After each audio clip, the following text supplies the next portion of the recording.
Please help me welcome Mr. Michael J. Fox.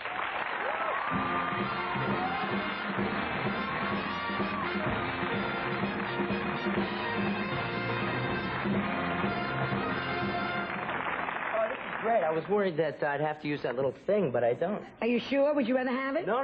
My feet, they touch the ground. It's great. Yeah. Well, how tall are you? I'm about, I don't measure myself that much. I'm about 5'4.5", 5'5". Yeah.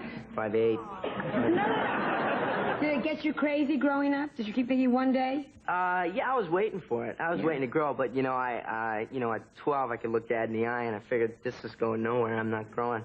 So, I kind of got used to it. But it's good because when you're small, my dad was in the Army, so we lived all over the country, all over Canada. And, you get into a new neighborhood, you got about maybe, a year to get to know everybody, be friends, be enemies, and then leave to the next town. So being small got attention, and, you meet people. Yeah, but now, how tall is your father? How tall is your mother? Well, I can just not see the top of Dad's head, and I can see all of the top of Mom's head. So I'd say she's about 5'1", I don't know. Sorry, Ma, I'm 5'1", and my dad's about 5'6", 5'7". Yeah. Now, do you find that tall girls hit on you? Well, now that I have a series, it doesn't seem to matter. All kinds of girls. It's great. Is that really? When I was in high school, though, I was so small, and I was quite a bit heavier. I was about 4'11.5". I was about 140 pounds.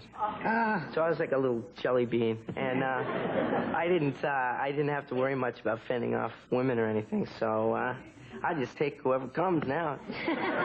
That's sweet. Did you ever think this was going to happen to you, that you thinned down? I mean, when you were a little fatso-watso in Canada, did you ever think one day I couldn't say I'll grow up and be, because you stayed the same height, but I'll be one day a star and all the girls will come after me? No, I just, when I decided I wanted to be an actor, I fell so much in love with that I didn't even think, about how I looked, and I worked so much on my acting, and then sometimes I wouldn't get jobs, and I'd say, geez, why, I was great, I gave the best reading I'm sure that those guys heard, and they said, yeah, but you look like a snowball, you could be very good, but if if you look bad, then you won't get it. So, I didn't work for a while, and I just stopped eating because I couldn't buy any food, and then I got a job, and I said, I was no better on this audition than I was in the last one, but I was thinner. Yeah, because you have to look well, you look so... Really do. You look very young. How old are you? I'll be 23 next month.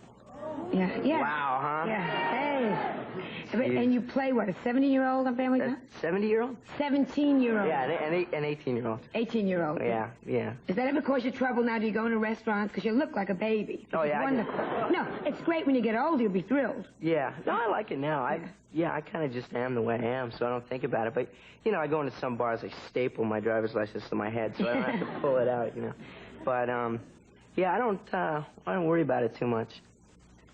What about being recognized as a teenager from the show? Does that ever cause you problems? Not really, except that, talking about meeting girls, sometimes I'll meet some girls who are just wild about me and, want to have a relationship and everything, but they're like 13, so it's no good, so that's a problem. But other than... You'll never meet my daughter. A friend of mine met your daughter in New Orleans and said she was very nice. Yes, she is. Great. She's a good kid, my daughter, thank God. And you'll never meet her. And I'll never meet her. Have you ever gone with anybody? Are you going with somebody now? No, right. This is too great a position to be in, to no, but no, I don't mean it that way. But, I just don't want to, when the career's going and the show is going and all that stuff, and you don't really have a whole lot of time when you're doing a series. You just have to, we work on that, and then you're exhausted when you get home, so you don't really have time for much. You're 23 years old. You're not that exhausted. You're single, you're thin, and you got a shot at a lot of girls. I don't want to hear you're that exhausted. No, I am. There's not a whole lot of time to really have any kind of heavy thing going on, so... why do I think you two have anorexia?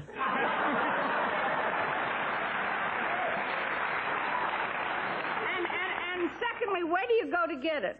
Well, he's starved. He's starved. You had success too early. That's your fault. Oh, yes, okay. I'm not getting involved in this thing. I was watching this earlier.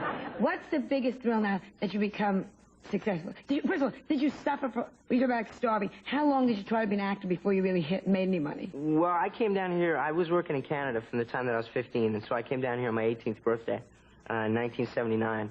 And I worked for a bit, and I got like a Lou Grant here and a family there and that kind of stuff. And so I did okay, and then all of a sudden it just stopped. And I was really thinking about going back to Canada and giving it up. And then my agent called me up and said, hey, the Family Ties audition went really well. They want you to go back. And so I did, and I got it. Yeah. What's the biggest thrill now that you have the money coming in, the security? It's the second year, isn't it now? Yeah, we're going into our third now. It's fabulous. Yeah, it's a lot of fun. There's two big thrills. One is like with the money. My parents are both kind of English-Irish descent, but they've never been there. And so for Christmas, I was lucky enough that I was able to buy them a trip. So they're leaving on the 7th for 3 days in London and 7 days in Ireland, and then a day in London on the back end. So and that'll be for the 35th anniversary. That's so great. That's great. Are you the only child? No, I've got a brother and 3 sisters. So are you the oldest? I've got Stephen, whose birthday it was yesterday. Happy birthday, Stephen, and Kelly's birthday is tomorrow. Happy birthday, Kelly. Are they twins and your mother had a very long birth? Or... No, our family's really spread out. I have a sister who's 30-something, and I have my brother Steve just turned 31 yesterday, and my sister Jackie, I think, is getting up there. She's like 28, 29, something like that. But I mean, getting towards 30, not getting up there. And then me, and then I have a little sister who's 20. So you're the youngest boy. Isn't that nice Yeah. to be able to give your family presents? And it's... Well, it was nice, especially this. I think, they're all kind of have their own accomplishments and their own achievements, so it's not like you go home and you go, I can do this for you and I can do that, because they can do pretty well for themselves. But, yeah, it's a nice feeling to know that they don't have to worry about you, Yeah. What about in high school? Did you always want to be an actor? Not really. I got into acting in the 10th grade. Why is it you don't ask him about his sex life? Because That's the first thing you ask me. Why don't you ask me who you're sleeping? Why don't you ask him who you're sleeping with? who are you sleeping with?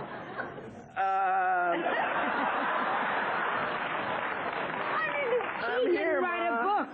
What? He didn't write a book. He hasn't said to America, find out about me. This is a very private boy. I've read things about in the National Enquirer about him. One little mistake he made that I happen to read. That you had a girl pregnant. I read that in the Enquirer, but I wasn't going to bring it up. No, it couldn't have been me. Yes. I am not one of those guys who gets It was nervous a People around Father's Day. magazine It was a People magazine? that you had a girl that was enceinte. Well, I don't know. I don't. Not that I know Did I of. bring it up? I would not have brought it up except for Shelley. I wasn't going to mention it. Chicken. I wasn't going to mention it, Shelley. Did you keep the child? I wasn't. Okie dokie. Is it true? Because it wasn't in the magazine. No, it really isn't true. Yes, so how come it was in the magazine? I didn't read the magazine. I'll get your copy. I'd appreciate that. No, that's not true. Do you have girls coming up to you and saying, take a look, here's Mikey Jr.? No, like I say, I have friends who get nervous around Father's Day, and hide from the mailman and stuff so no cards come. But, no, I don't really get too concerned about that. Thank goodness. See, I wasn't going to ask you, it's Shelley. I was going to go right back to But school. you did. Because she brought it up, Michael. So I tell you Michael how to handle it? Yeah. I'll tell you how to Do handle you it. want to switch seats? No. Then I won't tell you how to handle it. Just say you've had a vasectomy. Whether it's true or not, just say that. Nobody, There's got to be another dare. option. Nobody will sue you for Don't you dare. You're much too nice. Don't listen to her. Don't Yes. you dare say that. You're Yes, a very you can decent... Listen say to me, it. Michael. You're a very decent boy, Michael. Don't you listen to her. She slept with everybody. She'll give you bad advice. We'll be right back. Don't you listen to her, Michael. What a nice evening. What a lovely holiday spent with the three of you. Shelley, a sonnet for the hunter. Thank you so much for being here. And always a pleasure to have you. Michael, I hope you come back with or without the baby from Family Ties. No baby. Back. Motherhood, the second oldest profession. Always a pleasure to have you. Tomorrow night, it's going to be a great show. We're going to have Be Still My Heart, Engelbert Humperdinck, Harry Mandel, and from Cohen the Barbarian, who's a guy that lives in Beverly Hills, Sarah Douglas. So please, stay tuned tomorrow night. Thank you so much for watching. Good night. Joan Rivers wardrobe furnished by Bob Mackey. Next on Late Night with David Letterman, meet Grace Jones and comedian Harry Anderson. Be there.